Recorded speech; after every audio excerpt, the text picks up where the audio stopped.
gabi po sa inyo lahat. Ako po si Lynn, nag-iisang anak na babae po ni tatay. So, napakapalad ko po na sa pagkakaroon po ng tatay na katulad ng tatay namin. Dahil si tatay sobrang sweet pong tatay, mapagmahal, maalalahanin. During nung kami po yung mga teenager pa lang, napakasimple po niyang mag-check kung kami nasa sarili na naming kwarto. Magsisindi po yan ng 4 na katol. Isa-isa po yung kakatukin kami. Kunyari magbibigay ng katol, anak, eto ang katol mo, baka kagating ka ng lamok. Pero chine-check lang po niya kung nasa loob po kami ng bahay. At ang madalas pong nahuling wala, yung sumunod po sa akin. Si tatay po, napakapalad ko dahil simula nung maglingkod siya sa barangay, yung interest po ng tatay ko sa paglilingkuran, niyakap ko rin. Dahil ako po yung kanyang naging, sabihin na nating personal secretary niya. Minsan po, bouncer. Madalas po, shock absorber ako ng tatay ko. Madalas din, troubleshooter pag may mga problema po dumadating, tapos wala naman siya. Hanggang sa huli po, hindi pa niya alam na may sakit siya.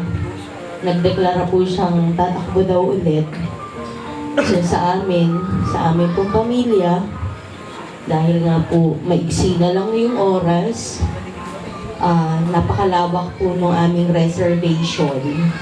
Dahil kasabay naman po nung kanyang paglilingkuran, hindi naman po nagkukulang si tatay sa pagmamahal sa amin. At sabihin na po natin, napakalaki ng kanyang extended family.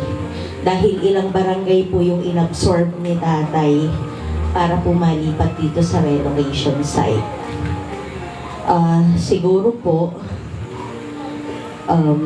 niloob na rin ng Diyos, matapos na po yung sufferings, lahat ng pain. Gusto ko lang pong magpasalamat sa tatay namin na naging napakabuting ama, napakabuting lolo, napakabuti po sa kanyang mga kaibigan, mabuting kapatid, mabuting anak. Tatay ko po yung larawan po ng napaka-fair na tao. Maraming sumasama ang loob kasi straight daw po masyadong magsalita.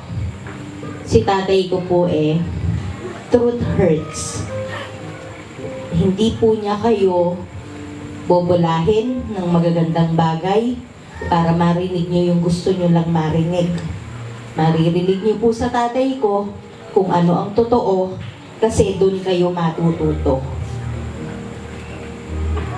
Sana po, doon sa mga nakasama, may maganda po sigurong naging experience kayo, kinapulutan niyo po ng aral yung buhay ni tatay, maging inspirasyon po sana natin siyang lahat, lalo na po yung mga kasalukuyan pong naglilingkod.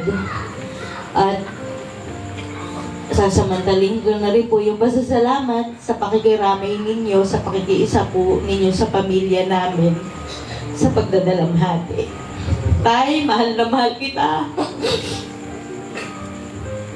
Mami-miss kita. Ako po yung laging kasama.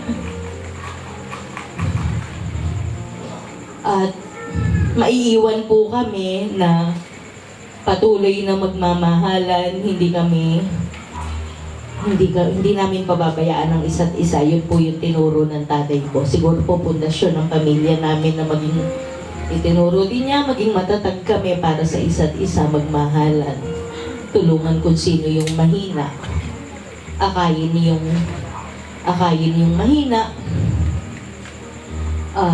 Yun po, mga bagay na hindi na siguro mawawala sa aming mga anak. Muli po, maraming salamat po sa inyo lahat.